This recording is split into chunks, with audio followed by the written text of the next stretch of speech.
Welcome back to Women of Worth. Today, we're talking about something so important: self-love. As women, we often take care of everyone else, our families, our friends, our jobs, but forget to take care of ourselves. Sound familiar? Here's the truth. Self-love isn't selfish. It's the key to feeling happier, less stressed, and more confident. In this episode, we'll explore simple, practical ways to make self-love part of your daily routine. We'll also hear inspiring real-life stories from women like Judy, Jennifer, Jackie, and Beatrice, who discovered how putting themselves first changed their lives. If you're ready to start your journey towards self-love, don't forget to like this video, subscribe to our channel, and hit the notification bell so you never miss an episode. And we'd love to hear from you. What's one way you show your self-love? Share it in the comments and let's inspire each other. Now, let's get started and discover how small acts of self-love can make a big difference in your life.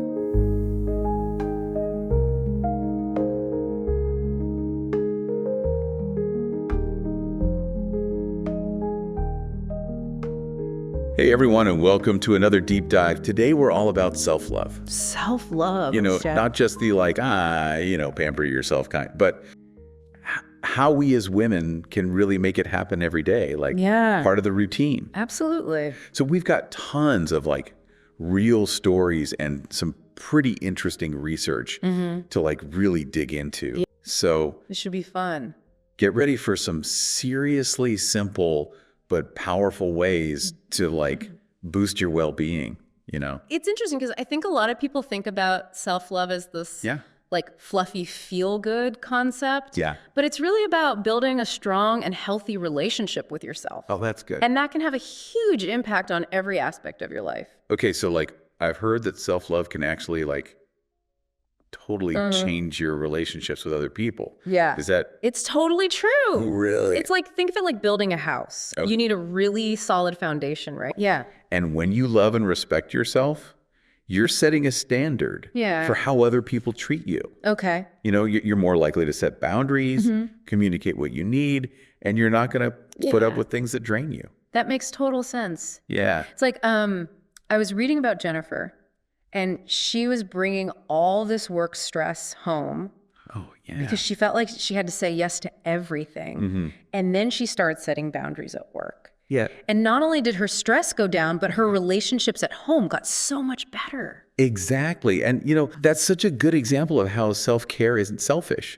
It's actually an act of self-preservation that helps you show up better for everybody, including yourself.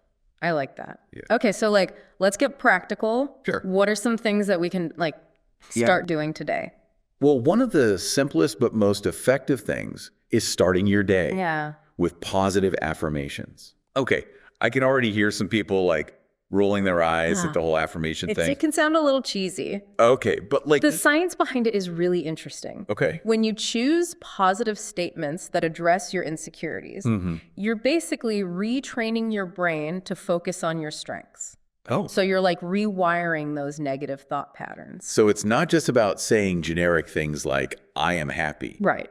It's about... It needs to be making them personal. Specific to you. Okay. Yeah, we read about Judy, and she was constantly anxious because she felt unprepared. So instead of just saying generic affirmations, she would say, I am organized and capable. Oh, wow. She was targeting that feeling of being overwhelmed, and it really helped. So it's like giving your brain a personalized pep talk. Yeah, exactly. It's about moving from self-doubt to self-empowerment, one affirmation at a time. Okay, I like that. Yeah.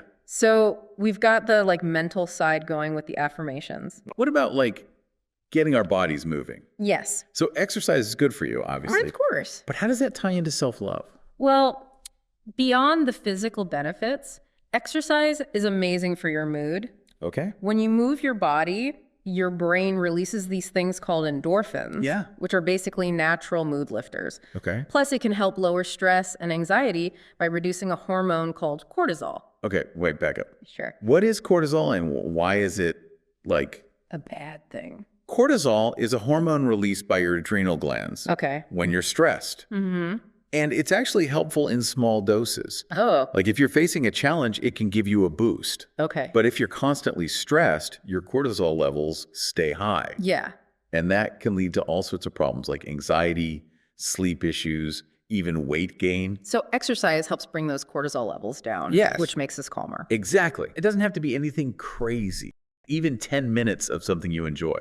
A walk, some yoga, dancing. I like it. You know, just move in a way that feels good. It's like Jennifer, who started taking 15-minute walks during her lunch break. And she said it gave her more energy and helped her focus in the afternoon. That's the point. It's not about punishing yourself. It's about finding movement. It feels good and you can actually keep up. Okay, so we've got positive self-talk, mindful movement. Yes. What else? How about self-compassion? That one can be a struggle for a lot of us. Especially when we make mistakes. I'm the worst.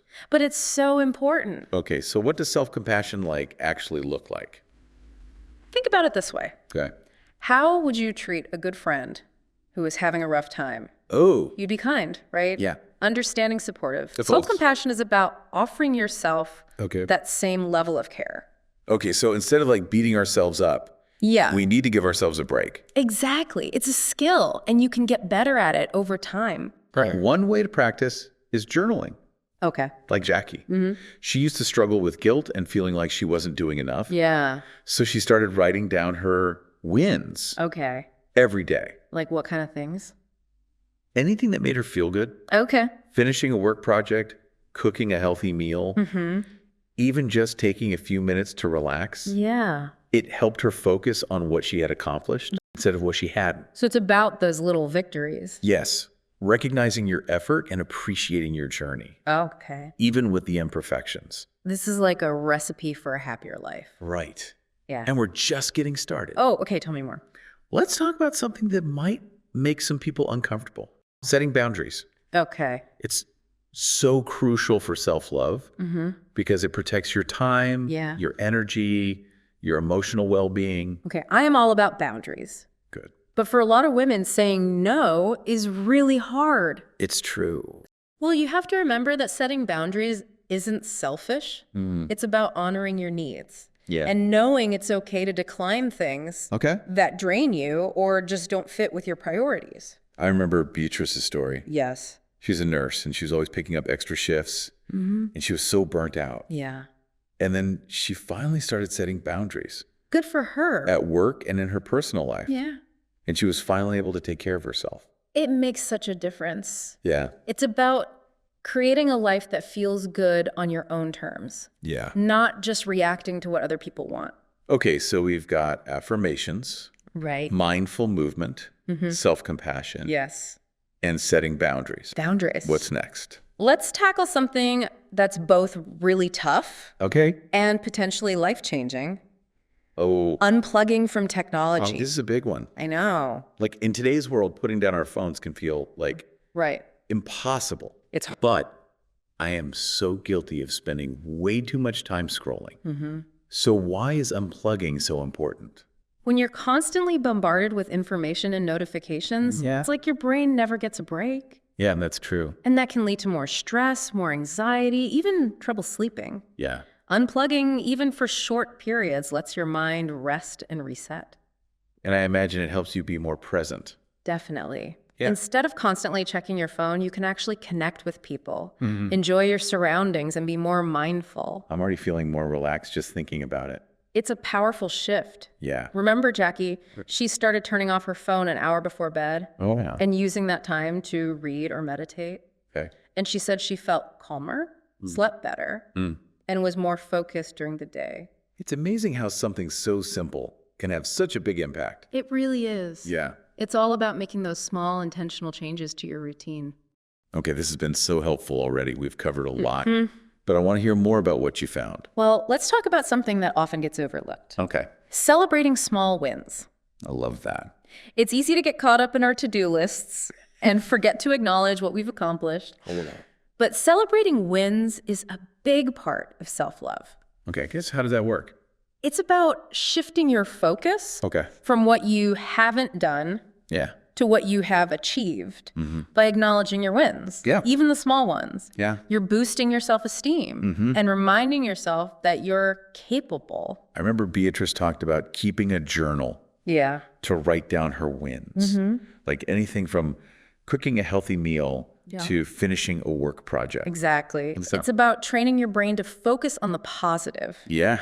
And recognize your own efforts. So instead of dwelling on what we haven't done, we should celebrate the things we have done. Exactly, like giving yourself a pat on the back. Okay. You know, and acknowledging that you're making progress. I like it. One step at a time. This is making me rethink how I look at self-care. Yeah. It's not just about like bubble baths and face masks. It's so much more than that. It's about these small things that can really change your mindset. It really is. Okay. It's about creating a life that feels good from the inside out. Okay, before we go too far, let's talk about something I love. All right. Hobbies.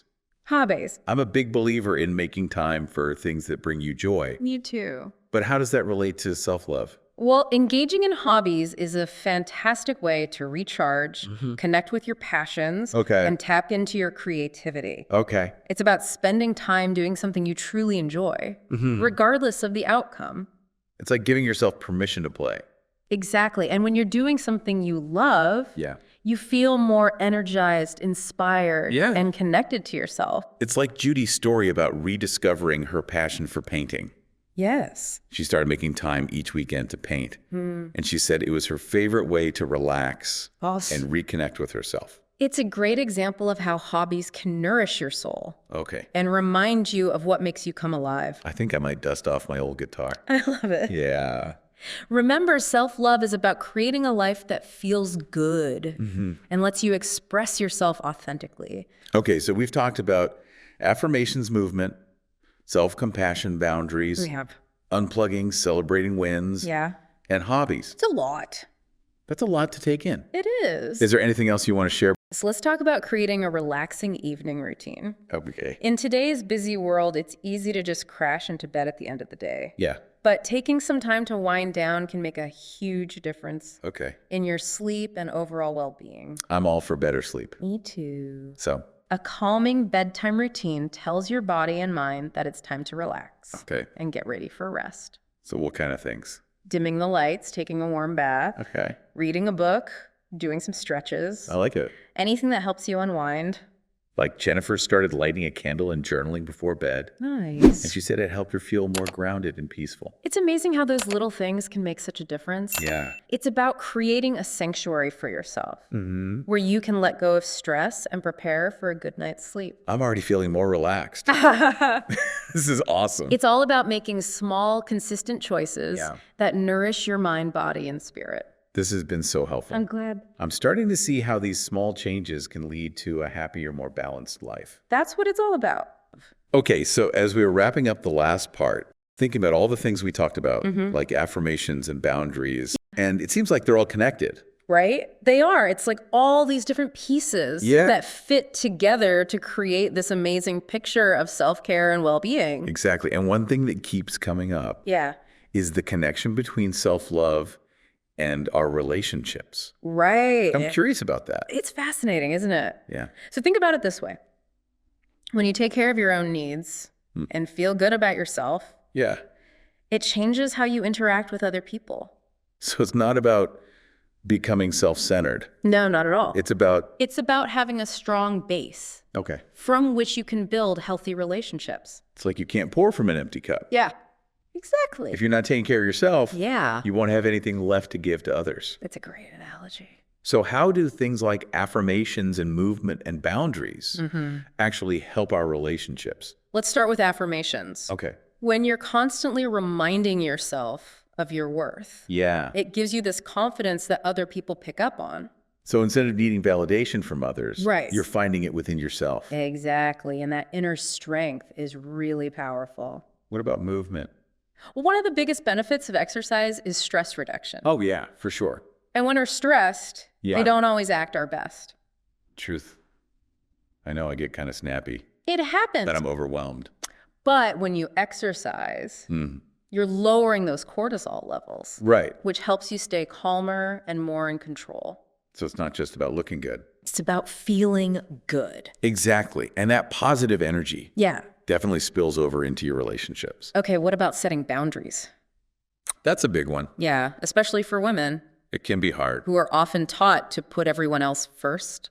But it's so important for healthy relationships. When you set boundaries, you're communicating your needs and limits. Okay. And that prevents resentment and burnout. It's about teaching others how to treat you right. Exactly. And remember, it doesn't have to be a big confrontation. Okay. You could just say something like, I'd love to, but I'm swamped right now. Can I get back to you tomorrow? So you're taking care of yourself. Yes. Without sacrificing your relationships. Exactly. And the more you do it, the easier it gets. This is making me realize that self-love isn't just some abstract idea. It's not. It's a powerful force. Yes. That can change your whole life. From how you feel about yourself to how you connect with others. This is so inspiring. I'm excited to try some of these things and see how they change my relationships. I think you'll be amazed by the difference. What would you say to people who are finding it hard to practice self-love? Well, first of all, be kind to yourself. Okay. Remember that setbacks are normal. Yeah. They don't mean you're failing. Yeah.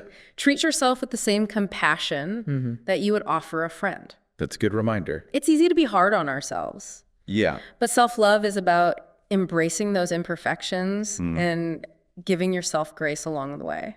What else can we do when we're struggling? Don't be afraid to ask for help. Okay. Whether it's from a friend, a therapist, or a support group. Yeah. Sharing your struggles can help you get through them. Like Beatrice found so much support. Yeah. By joining that group for women in caregiving. It's a good example. Sometimes just knowing you're not alone makes all the difference. So we've talked about how self-love can transform our relationship, leading to stronger connections. And we've emphasized the importance of self-compassion and seeking support when we need it. This has been a great conversation. It has. But we're not done yet. There's still more to explore. Okay, I'm ready for more. Let's dive into the science and see what researchers have discovered about the impact of self-love on our well-being. I'm intrigued. This science is fascinating. Like, what have researchers found about how self-love impacts our well-being? Well, studies have shown that self-love practices, like self-compassion and positive self-talk, can really improve mental health. For example, there's a strong link between self-compassion and lower levels of anxiety and depression. That makes sense. When we're kinder to ourselves, we're less likely to get caught in those negative thoughts. Exactly. It's like breaking the cycle. Okay, cool. And there's more mindfulness, which is a big part of self-love, has been shown to reduce cortisol. Okay, so not only does mindfulness help us calm down, it actually impacts our physical body too. Yes. Reducing cortisol can help with everything from sleep to your immune system. Wow. It's amazing how these practices have such real benefits. It really is. Okay, so what else have they found? Well, this is cool. Studies have shown that meditation can actually increase activity in certain brain regions that are linked to self-regulation and positive emotions. So we're not just feeling better, we're actually changing our brains. Yes, it's like we're rewiring ourselves for happiness. That's incredible. And it really shows that self-love isn't just some feel-good idea. It has a real impact on our well-being. This is so empowering to know that we can actively shape our own well-being. Absolutely. And that leads to a really important point. Okay. Self-love is a journey, not a destination. Okay, I like that.